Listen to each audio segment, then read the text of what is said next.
The world is louder than ever. Everyone is talking, but no one is listening.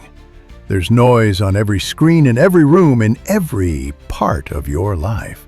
Opinions, alerts, outrage, and you're left feeling anxious, distracted, angry, or just numb.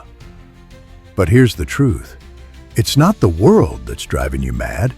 It's your reaction to it. And that's where the Stoics come in.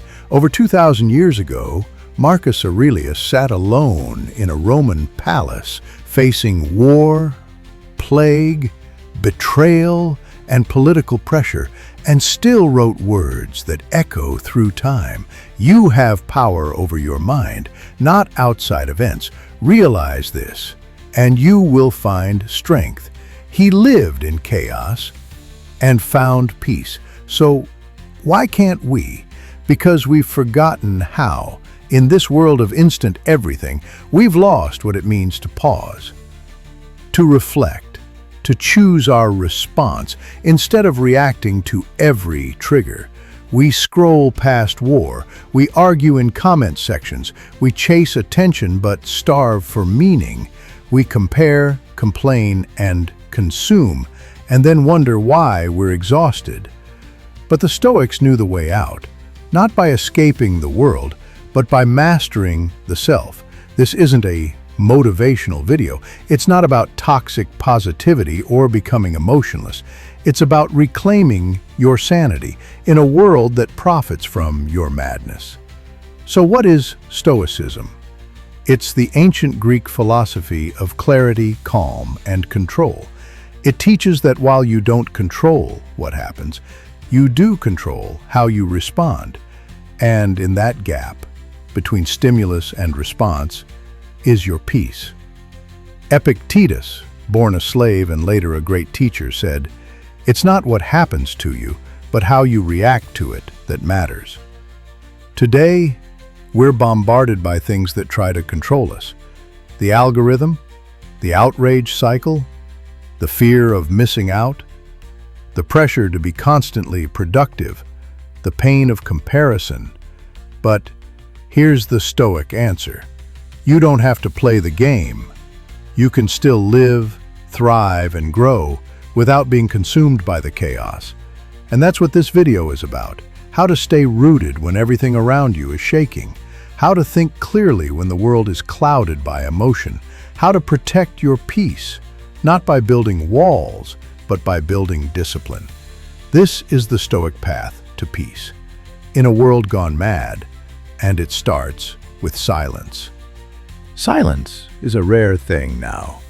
But for the Stoics, silence wasn't emptiness, it was alignment. A quiet mind was a powerful mind, not distracted, not reactive, just clear. Imagine this. You wake up, no phone, no scrolling, just your breath, your thoughts. You sit, you reflect, you ask, what is within my control today? That's the Stoic habit. It's not about being cold or uncaring. It's about choosing where to put your energy and protecting it like your life depends on it, because it does. The world wants your attention, every app, every ad, every headline. But what you give attention to, you give power to. So what happens when your attention is consumed by things that don't matter? You lose yourself. Seneca once wrote, "You act like mortals in all that you fear and like immortals in all that you desire." We fear criticism, rejection, poverty, but we chase distraction as if we'll live forever. We waste time as if it's infinite, but it's not.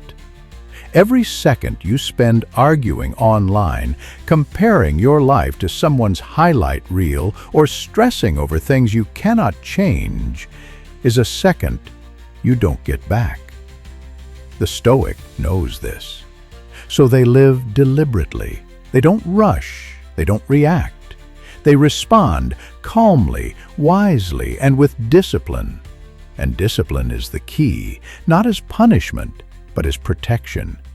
Discipline is how you build a sanctuary inside your mind. It's how you stay centered in storms, both external and internal. Because life will never stop being chaotic. There will always be breaking news. There will always be conflict, pain, confusion, loss. But your peace doesn't depend on the world calming down. It depends on you rising above it. How? By practicing stillness, by journaling, by walking in silence, by asking yourself daily, is this within my control? If it is, act with courage. If it's not, release it. This is not passive. It's not weakness. It's the ultimate strength. To be unmoved in the middle of the madness, to be calm, not because the world is peaceful, but because you are. This is your edge. This is your anchor. This is Stoicism lived, not just read. The world will call you strange for walking the Stoic path, because it means you won't panic when others do. You won't rush just because everyone else is rushing. You won't argue to prove you're right. You'll let go when most people cling. But that's the point. You become different, not detached, just disciplined, not emotionless, just emotionally intelligent. You start to see the games people play, and you choose not to join them. You stop needing to win every conversation. You stop being triggered by every opinion. You stop chasing validation because your peace doesn't depend on approval. Marcus Aurelius faced political chaos, betrayal from within his own court, wars on the frontiers, and the loss of children and loved ones. And yet, in the middle of all that pain, he wrote, "The happiness of your life depends upon the quality of your thoughts." Not on events, not on people, not on power, money, or status, but on your thoughts. This is why Stoicism begins with the mind. You train your mind the way a warrior trains their body, through repetition, through awareness, through choosing discomfort in service of growth. Because let's be honest, it's easier to complain than to reflect. It's easier to lash out than to sit with your emotions. It's easier to blame the world than to take responsibility for your inner life. But that's why most people are miserable. They let the world dictate their emotions. They are leaves in the wind, tossed around by every trend, every event, every disappointment. But not you. Not anymore. The Stoic path is the hard path, but it's also the free path. It doesn't guarantee comfort, but it guarantees clarity. And in a world that feels like it's falling apart, clarity is power. This power doesn't come from books alone. It comes from practice, from choosing to observe instead of react, from pausing before speaking, from walking away when others would fight, from breathing before deciding, from saying, "This is not worth my peace." That's not weakness, that's mastery. And if you walk this path long enough, something changes. You no longer need the world to calm down, because you've calmed. It's easy to forget. Most of what stresses us isn't real. Not real in the way rain is real. Not real in the way death is real. It's imagined. It's mental. It lives only in our thoughts. The Stoics called this fantasia, false impressions. Your mind sees something, feels something, assumes something, and runs with it. But it might not be true. It might just be a story your emotions are telling you. Epictetus said, "If someone succeeds in provoking you, Realize that your mind is complicit in the provocation. It's not the event, it's your interpretation. It's not the insult, it's your attachment to ego. It's not the delay, it's your fear of losing control. So how do you take back control? You pause, you observe, you question the thought before believing it. You choose not to follow every emotional impulse. This is the skill. This is the work. It's not glamorous. It doesn't go viral, but it changes everything. You start to understand that your mind is not you. It's a tool, and you, the conscious you, are the one holding it. So now the world can scream, it can crash and collapse. People can disappoint you, plans can fail, money can vanish. But your peace remains. Because you're not guarding your peace with wishful thinking, you're guarding it with philosophy. With practice, with principle. Seneca said, "We suffer more in imagination than in reality." How many of your worst days were lived in your head? How many arguments happened only in your thoughts? How much energy have you given to ghosts? The Stoics teach us to come back to this moment, back to the breath, back to the body, back to what's real. This moment, right here, is the only thing guaranteed. And in this moment, you get to choose. Chaos or calm, reaction or reflection, noise or stillness. The world won't slow down, but you can. And that's what makes you powerful. We live in a culture addicted to speed. Faster results, faster growth, faster notifications. But the Stoic doesn't chase speed. They chase depth. Depth of thought, depth of presence, depth of character. Marcus Aurelius ruled an empire, but he still took time to journal every morning. Why? Because without reflection, even emperors become slaves. Slaves to ambition, pride, and ego. The modern world doesn't need more ambition.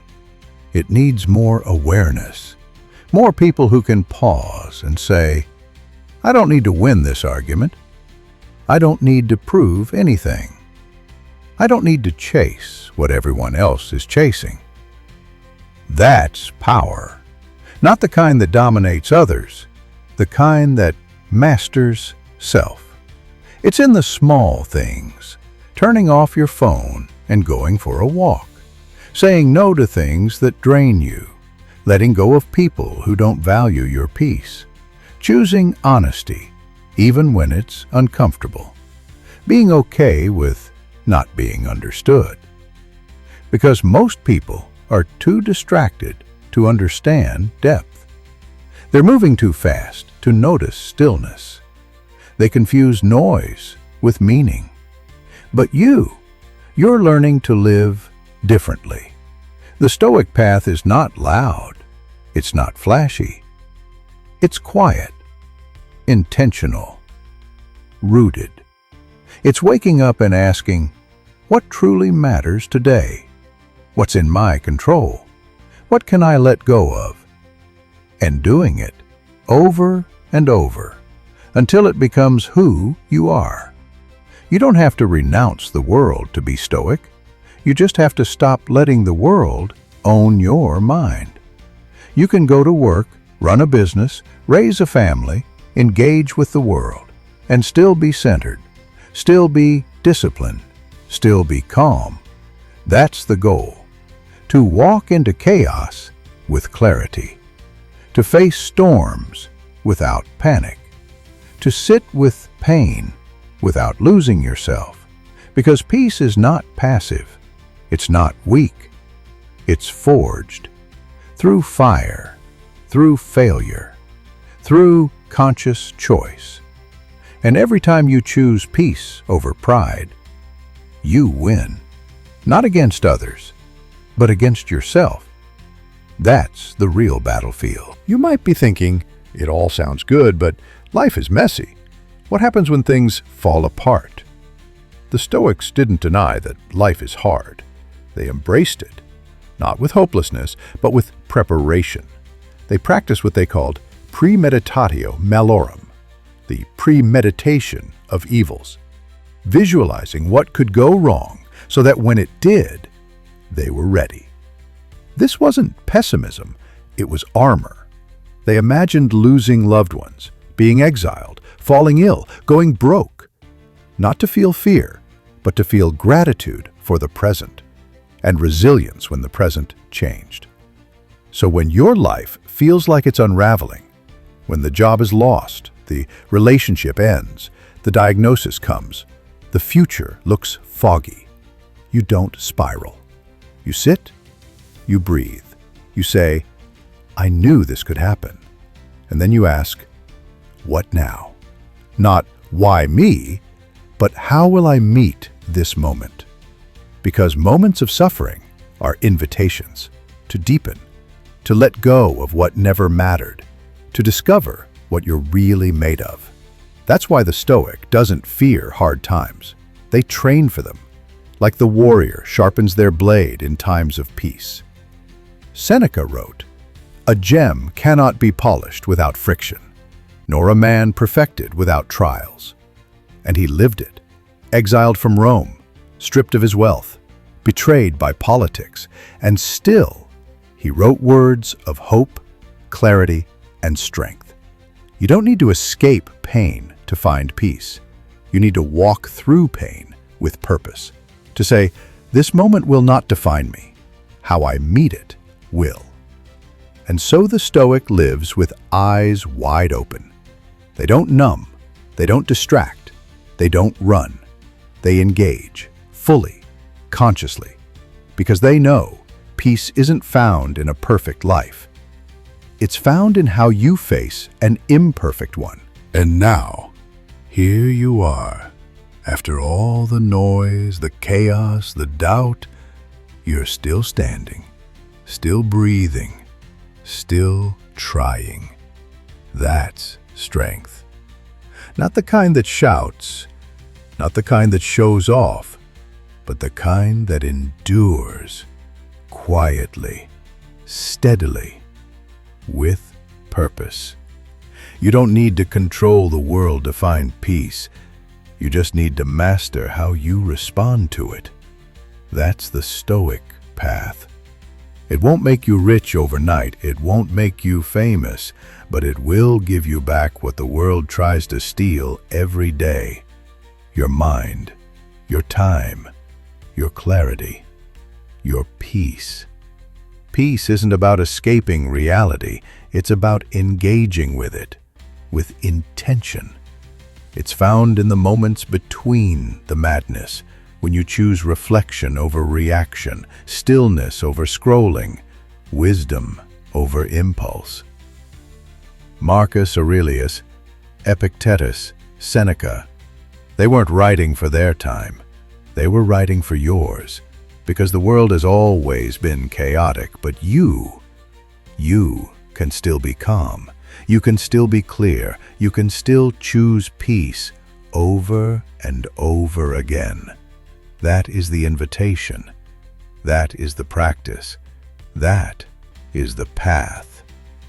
So tomorrow, when the world pulls at you again, when headlines scream, when people provoke, when life doesn't go your way, remember this: you are not powerless. You are not your emotions. You are not the chaos. You are the observer. You are the one who breathes, then speaks. You are the one who pauses, then acts. You are the one who remembers what truly matters. Let them rage. Let them rush. Let the world go mad if it must. But you walk the Stoic path.